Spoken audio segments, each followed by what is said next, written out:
What's good, gang? We are back reading The Art of War by Sun Tzu, translated by Thomas Cleary and commentary by me, Shot Sketches. Drop Marker Art on Instagram. I'm sitting here with Sage. She taking a nap. We got Duke over here in the back taking a nap. And we're going to jump right back in to chapter 11, 9 Grounds.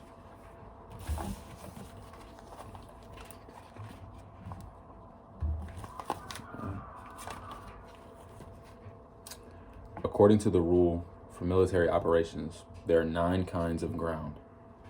Where local interests fight among themselves on their own territory, this is called the ground of dissolution. When the soldiers are attached to the land and are near home, they fall apart easily. So when the soldiers are attached to the land and are near home, they fall apart easily. When you enter others' land, but not deeply, this is called light ground. This means the soldiers can all get back easily, so light ground. Okay. Land that would be advantageous to you if you got it, and to opponents if they got it, is called ground of contention. A ground of inevitable contention is any natural barricade or strategic pass. Land where you and others come and go is called a trafficked ground. Land that is surrounded on 3 sides by competitors and would give the first to get it access to all the people on the continent is called intersecting ground. Intersecting ground means that the intersections of main arteries linking together numerous highway systems first occupy this ground and the people will have to go with you. So if you get it, you are secure. If you lose it, you are in peril. When you enter deeply into others' land, past many cities and towns, this is called heavy ground. This is ground from which it is hard to return. When you traverse mountains and forests, when you traverse mountain forests, steep defiles, marshes, or any other route difficult to travel, this is called bad ground. When the way in is narrow and the way out is circuitous, so a small enemy force can strike you, even though your numbers are greater, this is called surrounded ground. If you are capable of extraordinary adaptation, you can travel this ground. You hear that? When you will survive if you fight quickly and perish if you do not, this is called dying ground. Damn. People on dying ground are, as it were, sitting in a leaking boat, lying in a burning house. So let there be no battle on a ground of dissolution. Let there be no stopping on light ground, and let there be no attack on a ground of contention. Let there be no cutting off of traffic ground. On intersecting ground, form communications. On heavy ground, plunder. On bad ground, keep going. On surrounded ground, make plans. On dying ground, fight. On a ground of dissolution, the soldiers might run away. Light ground is where soldiers have first entered enemy territory and do not yet have their backs to the wall. Hence, the minds of the soldiers are not really concentrated, and they are not ready for battle. It is not advantageous to attack an enemy on a ground of contention. What is advantageous is to get there first. Traffic ground should not be cut off so that the roads may be used advantageously as supply routes. On intersecting ground, if you establish alliances, you are safe. If you lose alliances, you are in peril. On heavy ground, plundering means building up supplies. On bad ground, since you cannot entrench, you should make haste to leave there. On surrounded ground, bring surprise tactics into play. If they fall into dying ground, then everyone in the army will spontaneously fight. This is why it is said, put them on dying ground, and then, if they fall into dying ground, then everyone in the army will spontaneously fight. This is why it is said, put them on dying ground, and then they will live. So dying ground is what forces people. Sometimes that's the stimulant or the stimulus. Those who are called good militarists of old could make opponents lose contact between front and back lines, lose reliability between large and small groups, lose mutual concern for the welfare of the different social classes among them, lose mutual accommodation between the rulers and the ruled, lose enlistments among the soldiers, lose coherence within the armies. They went into action when it was advantageous, stopped when it was not. They set up changes to confuse their opponents, striking them here and there, terrorizing and disarraying them in such a way that they had no time to plan. It may be asked, when a large, well-organized opponent is about to come to you, how do you deal with it? The answer is that you first take away what they like, and then they will listen to you. The condition of a military force is that its essential factor is speed, taking advantage of others' failure to catch up, going by routes they do not expect, attacking where they're not on guard. This means that to take advantage of unpreparedness, lack of foresight, or lack of caution on the part of opponents, it is necessary to proceed quickly. It won't work if you hesitate. So, take advantage of unpreparedness. You need to move quick. It said proceed quickly, do not hesitate. In general, the pattern of invasion is that invaders become more intense the farther they enter alien territory, to the point where the native rulership cannot overcome them. Glean from rich fields, and the armies will have enough to eat. Take care of your health and avoid stress. Consolidate your energy and build up your strength. Maneuver your troops and assess strategies so as to be unfathomable. Consolidate your keenest energy. Save up your extra strength. Keep your form concealed and your plans secret, being unfathomable to enemies, waiting for a vulnerable gap to advance upon. Put them in a spot where they have no place to go, and they will die before fleeing. If they are to die there, what can they not do? Warriors exert their full strength. When the warriors are in great danger, then they have no fear. When there is nowhere to go, they are firm. When they are deeply involved, they stick to it. If they have no choice, they will fight. For this reason, the soldiers are alert without being drilled, enlist without being drafted, are friendly without treaties, are trustworthy without commands. This means that when warriors are in mortal danger, everyone high and low has the same aim. So they are spontaneously on alert without being drilled, are spontaneously sympathetic without being drafted, and are spontaneously trustworthy without treaties or commands. Prohibit omens to get rid of doubt, and soldiers will never leave you. If your soldiers have no extra goods, it is not that they dislike material goods. If they have no more life, it is not that they do not want to live long. On the day the order to march goes out, the soldiers weep.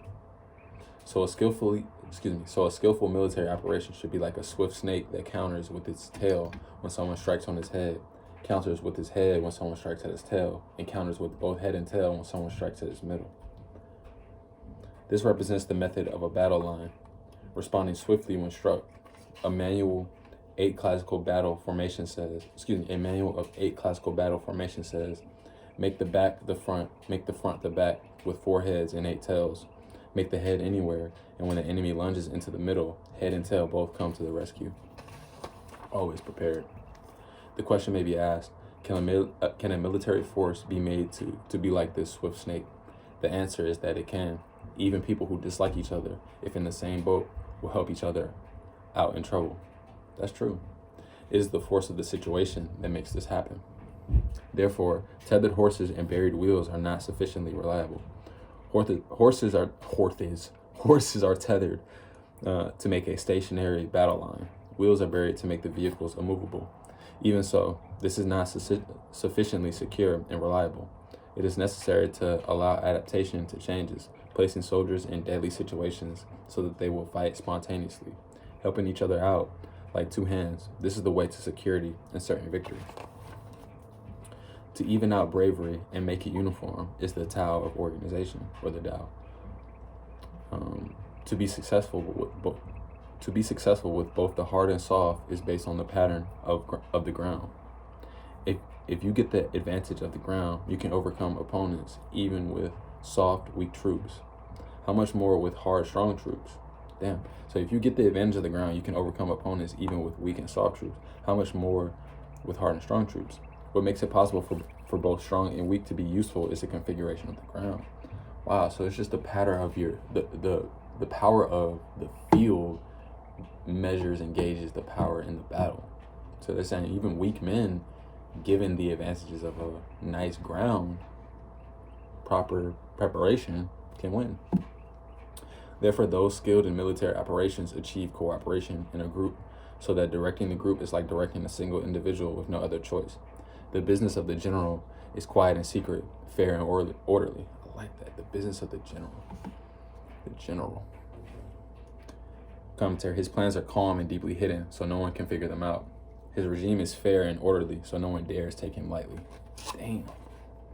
I gotta say that again. His plans are calm and deeply hidden, so no one can figure them out. His regime is fair and orderly, so no one dares take him lightly. He can keep the soldiers unaware, make them ignorant. He changes his actions and revises his plans so that people will not recognize them. He changes his abode and goes by a circuitous route so that people cannot anticipate him. When people never understand what your intention is, then you win. The great white mountain man said, the reason deception is valued in military operation is not just for deceiving enemies, but to begin with for deceiving one's own troops to get them to follow unknowingly. Damn. When a leader establishes a goal with the troops, he is like one who climbs up to a high place and then tosses away the ladder. When a leader enters deeply into enemy territory with the troops, he brings out their potential. He has them burn the boats and destroy the pots, drives them like sheep, none knowing where they are going. To assemble armies and put them into dangerous situations is the business of generals. Adaptations to different grounds, advantages of contraction and expansion, patterns of human feelings and conditions, these must be examined. When he talks about the advantages and disadvantages of contraction and expansion, he means the ordinary patterns of human feelings all change according to the various types of ground. Generally, the way it is with invaders is that they unite when deep in enemy territory, but are prone to dissolve while on the fringes. When you leave your country and cross the border on a military operation, that is isolated ground. When it is accessible from all directions, it is traffic ground. When penetration is deep, that is heavy ground. When penetration is shallow, that is light ground.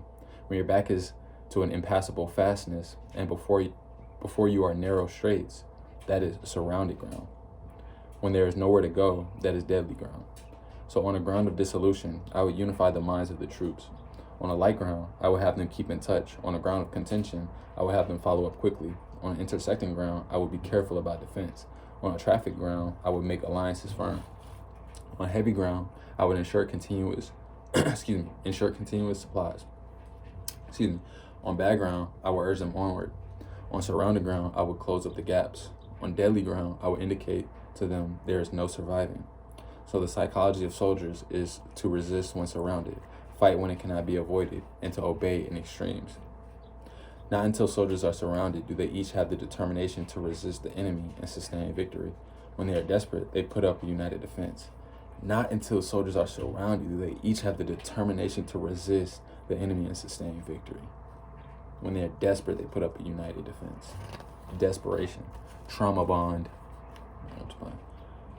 Therefore, those who do not know the plans of the competitors cannot prepare alliances. Those who do not know the lay of the land cannot maneuver their forces. Those who do not use local guides cannot take advantage of the ground. The military of an effective rulership must know all of these things. When the military of an effective rulership attacks a large country, the people cannot unite. When its power overwhelms its opponents, alliances cannot come together. If you are able to find out opponents' plans, take advantage of the ground, and maneuver opponents so that they are helpless, then even a large country cannot assemble enough people to stop you. Therefore, if you do not compete for alliances anywhere, do not foster authority anywhere, but just extend your personal influence. Threatening opponents. This makes town and country vulnerable. Wow. Give out rewards that are not in the rules. Give out directives that are not in the code. That's part of the code. Consider the merit to give the reward without rules set up beforehand. Observe the opponent to make promises without prior setup of codes. Employ the entire armed forces like employing a single person. Employ them with actual tasks. Do not talk to them. Motivate them with benefits. Do not tell them about harm. Motivate them with benefits. Do not tell them about harm. Employ them with actual tasks. Bro, come on. Just employ them to fight. Don't tell them your strategy. Let them know what benefit there is in it for them. Don't tell them about the potential harm. If the truth leaks out, your strategy will be foiled. If the soldiers worry, they will be hesitant and fearful. Confront them with annihilation, and they will then survive. Plunge them with a deadly situation, and they will then live. When people fall into danger, they are then able to strive for a victory. So the task of a military operation is to accord deceptively with the intentions of the enemy. If you concentrate totally on the enemy, you can kill its military leadership 1,000 miles away. Damn. This is skillful accomplishment of the task. First, you go along with their intentions. Subsequently, you kill their generals. This is skill in accomplishing the task. Damn. So on the day war is declared, borders are closed, passports are torn up, and emissaries are not let through. Matters are dealt with strictly at headquarters. Strictness at headquarters is the planning stage refers to secret. Strictness at headquarters in the planning stage refers to secrecy. When opponents present openings, you should penetrate them immediately. Get to what they want first. Subtly anticipate them. Maintain discipline and adapt to the enemy in order to determine the outcome of the war. Thus, at first, you are like a maiden, so the enemy opens his door. Then you are like a rabbit on the loose, so the enemy cannot keep you out. Damn. Wow. That was 9 grounds. Wow, that chapter was big, bro. This is chapter 11, 9 grounds. Just the different grounds of war. That's big. Hey, soak from that. If you're going into battle, soak from that what you need. But you can also apply some of these same things to your day-to-day life. Something that really jumps out at me in this is the general's ability to not give up his strategy, but still present tasks. Sometimes you need to be someone that holds on to the big picture and just allows people to take bite-sized pieces. So I'm gonna finish that there.